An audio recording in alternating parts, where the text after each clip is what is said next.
नमस्कार, बहुत-बहुत स्वागत है आप सभी मित्रजनों का मेरे YouTube चैनल पर। मैं सिद्धांत सहगल, वैदिक एंड केपी एस्ट्रोलॉजर। महाराष्ट्र चुनाव को लेकर मुद्दा गर्म है, राजनीति का बाजार गर्म है और महाराष्ट्र चुनाव में ऊंट किस करवट बैठेगा, इसको लेकर बहुत सी चर्चाएं और बहुत सी समस्याएं भी सामने आ रही हैं।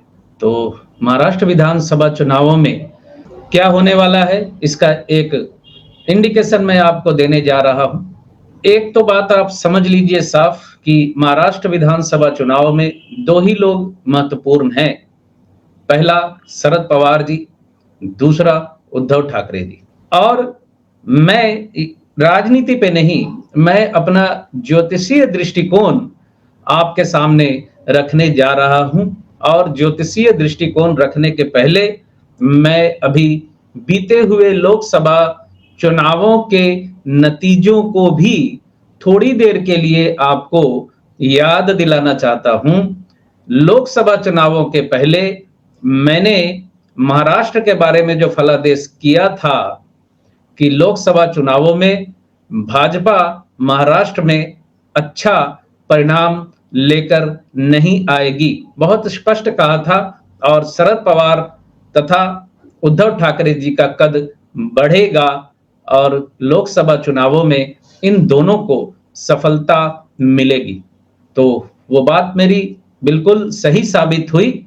अब वर्तमान में आने वाले समय में जो विधानसभा चुनाव आ रहे हैं उसमें भी स्पष्ट तौर से अगर आप समझना चाहते हैं बिना किसी लाग लपेट के, तो महाविकास अघाड़ी का पलड़ा भारी है।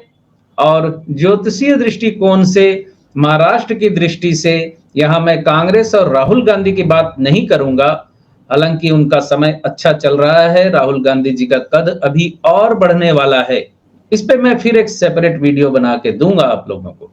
लेकिन शरद पवार जी की कुंडली का आकलन मैं अगर आपके सामने रखूं तो बड़ा छोटा सा आकलन आपके सामने रखूंगा, ज्यादा लंबा आकलन नहीं रखूंगा।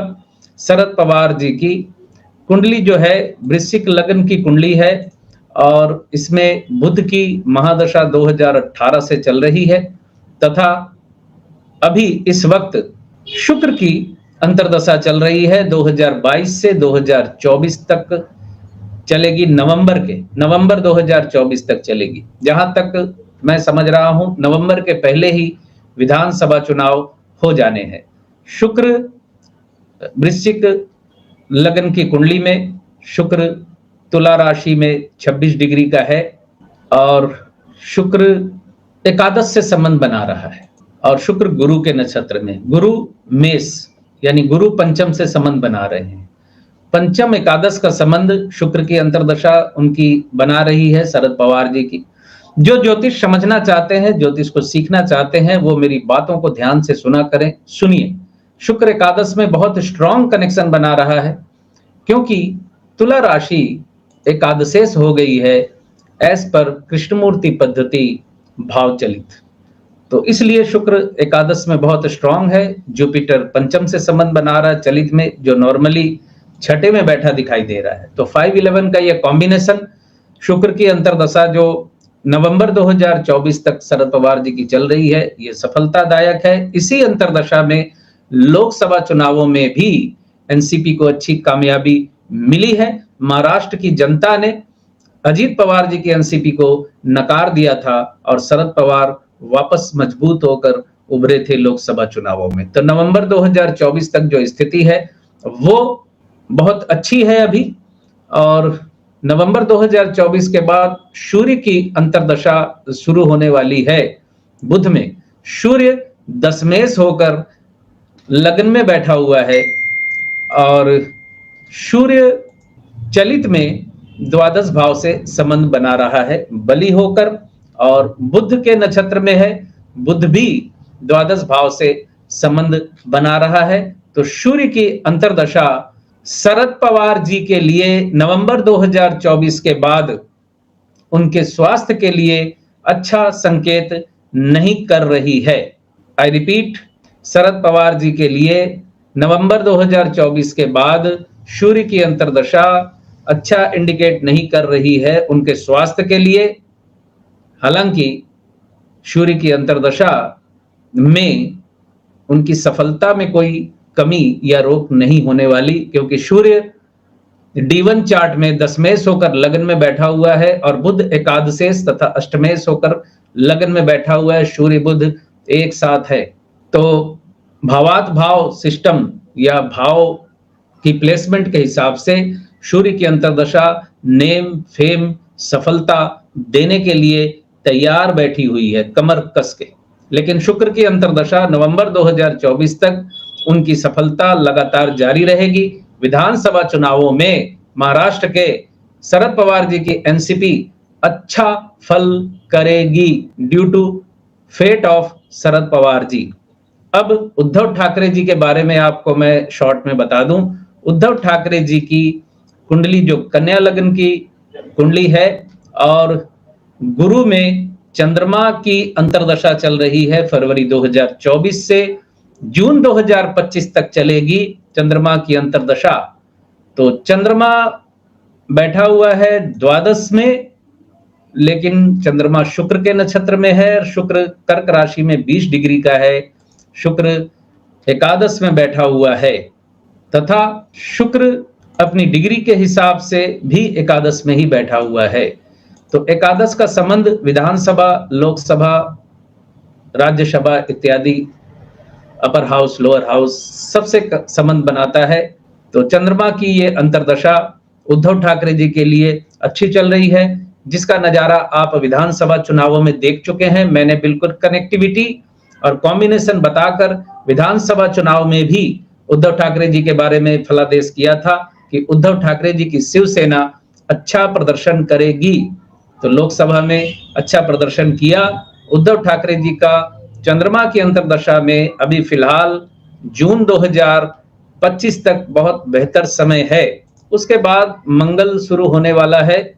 मंगल जून 25 से शुरू होगा और मंगल सूर्य के नक्षत्र में है। मंगल वृषभ में है, लेकिन चलित में दशम भाव से संबंध बना रहा है। सूर्य कर्क राशि में है।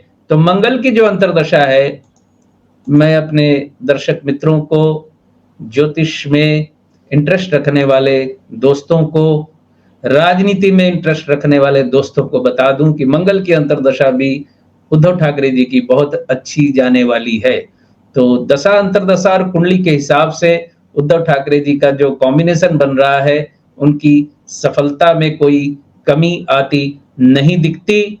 और उसके बाद आगे भी अगर आप सुनना चाहते हैं तो मंगल में राहु की अंतर्दशा जो शुरू होगी जून 2026 से, यानी मंगल 27 जून 25 से जून 26 तक रहेगा। तो राहु की अंतर्दशा, राहु का संबंध भी आपका एकादश से बना हुआ है। राहु शुक्र के नक्षत्र में है और शुक्र एकादश में बैठा हुआ है। तो पूरा लब्बो-लुआब ये है। आपको थोड़ा मैं और आगे बता दूं अगर आप सुनना चाहते हैं तो जुपिटर 2012 से, यानी जुपिटर की महादशा 2012 से 2028 तक है। 2028 से 2047 तक शनि की महादशा चलेगी, यानी शनि की महादशा उनकी शुरू होने वाली है। शनि उनका चौथे भाव में बैठा हुआ है। जमीन से जुड़े हुए नेता बनकर उभरेंगे और ज्यादा शनि की महादशा में। और शनि का संबंध फिर शुक्र से बना हुआ है। आई रिपीट, चंद्रमा का संबंध शुक्र से बना हुआ है। लोकसभा में अच्छा प्रदर्शन हुआ। आई रिपीट, मंगल का संबंध भी एकादश से बना होगा सूर्य के माध्यम से, यानी चंद्रमा की जो अंतर्दशा गुरु में चल रही है। महाराष्ट्र विधानसभा के चुनावों में उद्धव ठाकरे जी एक मजबूत नेता के तौर पे उभरेंगे और महाराष्ट्र में उद्धव ठाकरे जी का कद और बड़ा होने वाला है। और जाहिर है जो उनके समर्थक हैं उनको तो अच्छा लगेगा सुन के कि शनि की महादशा जो 2028 में शुरू होगी। शुक्र का महत्व मैं बता चुका आपको। शुक्र एकादशेष भी है और एकादश में ही शुक्र बैठा हुआ है। तो शुक्र के नक्षत्र में है शनि, और शनि की महादशा भी उन्हें जनता के बीच में और भी बड़ा नेता और भी बड़ा लीडर बनाने जा रही है। यानी शनि की जो आने वाली 19 साल की महादशा है उनके लिए बहुत फेवरेबल रहने वाली है। बाकी बीच में जो उतार चढ़ाव होते हैं वो मैं बीच बीच में फिर आपको बताता रहूंगा, ईश्वर ने चाहा तो। फिलहाल महाराष्ट्र विधानसभा चुनावों पे मेरा स्पष्ट आकलन है कि महाविकास आघाड़ी अच्छा प्रदर्शन करने जा रही है। बीजेपी का प्रदर्शन मैं पहले कह चुका हूं, मैं फिर से रिपीट कर रहा हूं, मोदी जी की जो दशा अंतरदशा है उनके समर्थन में नहीं है। बीजेपी पार्टी की दशा अंतरदशा जो है उनके समर्थन में नहीं है। जनवरी 2026 तक बीजेपी पार्टी का समय अच्छा नहीं है। 2026 तक यानी अभी तो 24 ही चल रहा है। जितने भी विधानसभा चुनाव या उपचुनाव लोकसभा के हों, विधानसभा के हों, भाजपा अच्छा प्रदर्शन नहीं कर पाएगी। इसलिए महाराष्ट्र चुनावों का कंक्लूजन यही है कि महाराष्ट्र चुनाव में भाजपा पिछड़ेगी, अच्छा प्रदर्शन नहीं कर पाएगी। बहुत से नेताओं का राजनीतिक भविष्य अंधकार में जाने वाला है। देखिए, ये ज्योतिषीय फलादेश है, ग्रह जो कह रहे हैं वही बता रहा हूं।